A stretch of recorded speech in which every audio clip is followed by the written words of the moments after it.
guys, hey guys, hey guys, hey guys, hey guys, hey guys, hey guys, hey guys, hey guys, hey guys, hey guys, hey guys, hey guys, hey guys, hey guys, and welcome back to my channel. Bonjour, bonjour, bonjour et bienvenue à ma chaîne de ASMR. J'espère que tu es bien. Et aujourd'hui, c'est en vidéo d'anglais. La vidéo prochaine va être en français. Je vais faire les deux en semaine anglais, en semaine français et flip-flop, flip-flop, flip-flop. Hey guys, welcome back. Today's video is gonna be a book review if you didn't read the title, but I hope you did, I'm kidding. Another thing is, thank you guys so much, so much for 3K. Oh my goodness. Oh my goodness, thank you guys so much. I know we're already literally like halfway, or like a quarter of the way to 4K, but thank you guys so much. You guys mean the world to me, and I'm so thankful for you guys. I think for 3K, I'm gonna have my mom on the channel. So my mom makes most of the shorts I put out, if you guys didn't know. My mom likes making short form vertical content. That's hilarious. But I'm gonna have her in a long form vid for you guys soon for a celebration. So keep you guys heads up for that. But today I just wanted to get into the books I've been reading. So first up, I read a lot of books on my Kindle, unless it's like a book where I really want to support the author. I'll go buy the thing. Like I really only buy physical memoirs because I feel like that's the best way to support them. And I love reading a physical book once in a while, but most of the reading I do is on the Kindle because I have like this thing where I have to know when the next chapter is, or like what page number I'm on, so I can do the math in my head of when I'm going to be done. And the Kindle really helps me with that because you can turn off all that shit. So I literally don't have the page numbers, I don't have the clock, I don't have anything. Like if I turn my Kindle on, it just looks like plain. Like this is all it is. Will I focus on that? Evidently no, it will not, but like it's just the page, like nothing else, no other distractions. And that's how I like it to be. I don't want to tap on the screen, but that, like, it scares the shit out of me to touch the screen sometimes, because I got one before and I scratched it really bad. So this one's like my child, and it has no scratches, and I keep it in a case. This case and this case. I put it in a dust bag. Anyways, let's get into the books, because I am going to start with The Devil in the White City. This is a book about the World's Fair in Chicago, and also the guy called H.H. Holmes, who was a serial killer. I was always so interested by the case of H.H. Holmes, like the whole, like, his murder castle, he, like, would commit insurance fraud and all that stuff, and I was like, oh my gosh, there's a whole book about it, I'm gonna read this book. Little did I know that it's really not about H.H. Holmes's murders at all. It's kind of just about his life. They really don't talk about the murders at all, and it's way more about the World's Fair than I thought, but it was a good read nonetheless. Like, I went to Chicago for like 2.5 weeks, in December, because that's where I'm originally from. What else was I gonna say? Oh, and I got to see like all the stuff I was recognizing, because there's the guy in here, I forget his name now, but I was recognizing. Okay, yeah, Burnham. Like this guy Burnham is like the number one architect in Chicago at the time, and when I was walking around, you could see like stuff that he designed. Like there's a Burnham, don't quote me on this, like harbor where like boats are left. I don't know how I can explain things now, but that that was really cool to see. And they talk about a bunch of architects from this time because they all contributed to make the White City for the World's Fair. So the Adler Planetarium is designed by this guy called Adler, and he's talked about it in the book, and it's like cool. It was cool to just like walk around and like see all the stuff that they designed. I also ended up going to where the murder castle was before they tore it down, and now it's just a post office. But it was cool to like say I've been there. So overall, this book really took it out of me because it is so wordy, and in like not a good way. Like it's old. Like I think it came out in 2002 or something, and he just uses old like vocabulary and diction and stuff like that. So it's like it was kind of hard to follow at certain points, but it was a really cool history lesson in Chicago lore, and you get to like learn about the World's Fair and like how it was such like a big thing to like get all these people together, and like they were trying to outdo the Paris one, and it's like it's all so good, it's so hilarious to like be that anal about it, you know. I'm gonna go grab the one because I did buy the physical book of this one, but I don't have it. I just have the dust jacket. Okay, this one I bought a Cher's memoir, but I took it out of the dust jacket and gave it to my mom so she could read it too. But this book was crazy. I didn't like we know where you love her, it's Cher, but okay, maybe that's not the best thing to tap on in the world. But it was really fun to get, I guess not fun because it's really filled with tragedy a lot of the time. It was sad in a lot of ways because you realize that Cher was just like this kid when she like rose to the top, and like before that her mom was like couldn't take care of her a lot of the time, and she ended up having like 18 different stepdads and all this stuff, and eventually when she moved out, she was only like 16, and she moved out and moved in with Sonny when he was like 30, so they have like a 15-year age gap, and it's like ooh.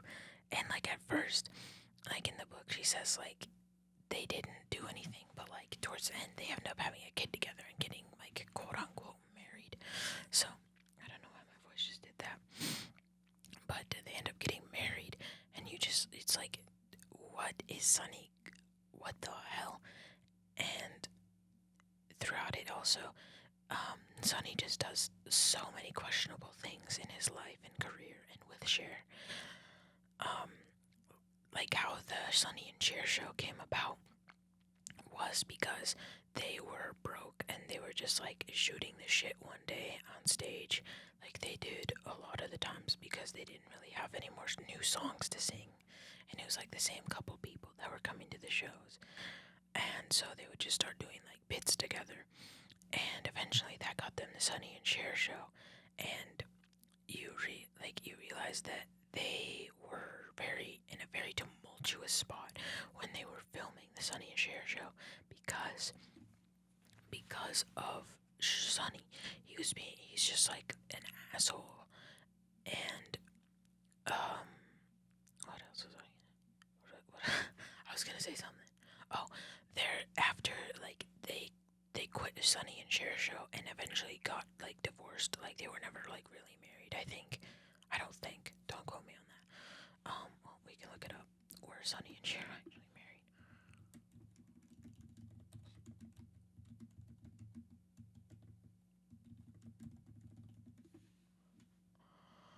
Okay, yeah, they did actually get married. Never mind. Okay, never mind. They did get married, but at first they just like exchanged like rings in the bathroom or something. I think it was weird. But after they divorced, Cher like learned through her lawyers that she was an employee of Sonny and had like no real like attest to her fame. Like at this point, like the Sonny and Cher show, that was like her like Cher's like theoretical peak. I still think she's climbing, but like Other people would say otherwise, I fear. Um, but after they like completed the Sonny and Cher show, she learned she was an employee of Sonny. Like it was called like Cher Incorporated, and he was the CEO, and she was just like listed as an employee. So she had no like actual rights to all of her own music and all of her own stuff, and like she ended up like being like high key broke for a second. And also, I did not know Cher had a sister. That was crazy. I was like, wait, what? Oh, yeah, apparently her name is Georgianne LaPierre, which is such a sick last name, bro. High key sick ass name. Oh, they married. Sorry, going back to when they married. They got married when my mom was born. Okay, yeah. Although they tied the knot in an unofficial ceremony in 1964, they legally married in 1969. Yeah, that was crazy. And then, like, she had another husband named somebody Altman, George Altman, and she had a kid named Elijah Altman. And like, apparently, because Jazz and him didn't like grow up together, they're not like really friends or anything. I was like, imagine having a brother and just being like, yeah, that's just some dude. Like, legally, he's your brother. I could not imagine. Like, I was about to say I love my brother. That's actually disgusting. Anyway, disgusting. But yeah, those are, we're at 12 minutes. What else? What other books can I talk about? I'm not that far into it, but I'm reading the Wicked book right now, and I feel like that's gonna be crazy. Well, it already is crazy, but I feel like it's gonna get even more. Because in the book, Elphaba is like seen as so much worse than like than she is in Wicked. So I don't know. It's crazy. Like I'm like 2 chapters, 3 chapters in, and it's nuts. What other book can I talk about? Oh, The 7 Husbands of Evelyn Hugo. Oh my God, guys, you need to read this book right now. It's literally such a good book. Like, I'm not even kidding. I literally cried. A book hasn't made me cry in a while, and I was bawling. So the way it works is there is a journalist, and she's meeting with Evelyn Hugo to get this book, like, published, to, like, write this book. And Evelyn Hugo goes through her life via her 7 husbands, so every, like, part of her life is categorized with which guy she was with at the time, you know what I mean? And so they go through all the 7, and then it ends, and it just gets so sad, and, like, the twist is crazy.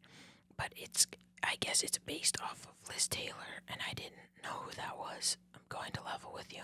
But I did look her up, and she seems like a really cool lady. So this book was really good because it shows, like, through the female lens, what it was like to be that like high up in Hollywood and have all these guys like begging for your or like whatever, and to like overcome it sort of, and like get through it and just become known as this figurehead in society for all these things that you really didn't do.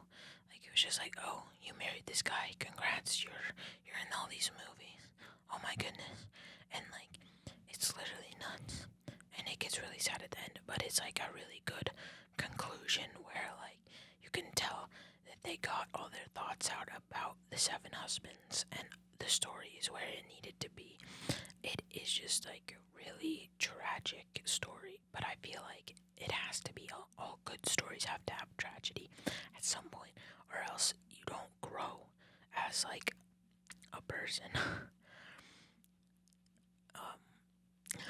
That sounds like so morbid, but I think it's true. Like any Disney movie, there's a tragedy and you come back from it, and that's like the low-hanging fruit of storytelling. Sorry to all those Disney people out there. I'm real sorry about that one, Queens. But yeah, I think that'll do it for me. So overall, if you like Chicago, read Devil in the White City, or if you're interested in like the World's Fair, read Devil in the White City. If you love Cher, read that memoir. And if you're looking for like a good bathtub read, this is a very mom book, I fear. Seven Husbands of Evelyn Hugo. Or if you're just like needing a new book and you like think this what I talked about would be interesting, go ahead and check them out. I love you guys. Thank you so much for 3,000 subscribers again. I cannot believe that. Like, I was freaking out when I got 500 subs, and what do you mean we're 6 times that now? It blows my mind. Please check out my podcast. It's called the Zac Tapes. It's linked in the description. I've been having a lot of fun with that. Next week's episode on Tuesday is gonna have, it's gonna be all about, well, not all about, but it's gonna be about Ender's Game. And yeah, I will see you guys next Friday for another ASMR video, and next Tuesday